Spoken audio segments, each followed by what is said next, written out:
ئێمە زیاتر لە 5,088 مامۆسامان کردە هەمیشەیی لە گرێبەستەوە. ساڵانی ڕابردوو دەتوانم دووسێ هۆکارت بۆ باسکەم. یەکێک لەوانە ئەوەیە زۆربەی دامەزرانەکان ناوشارەکان بوون، تۆزێک کەمتر لە دەرەوەی شارەکان بووە.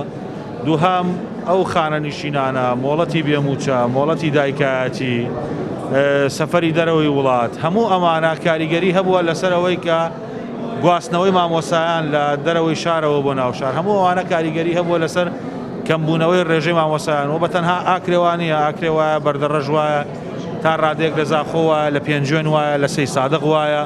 هەندێک شوێنمان هەیە لە سنووری کوردستانە بەتەنها ئاکرێ نییە، هەندێک شوێنمان وایە کە ڕێژەی مامۆسایانی میلاکی تیا کەمترن. من هەچکەم ناکەینەوە، ئێمە ڕامانگەیاندووە، بەڵام لیژنەی باڵای ئەزموونەکانمان ڕاستپاردووە بۆ ئەوەی کە دراسی ئەوە بکەن ئەگەر بۆ قوتابیانی پۆلی 12 چەند ڕۆژێکی دیکەیان پێویستە، کاتێکی دیکەیان پێویستە، لیژنەی باڵای ئەزموونەکان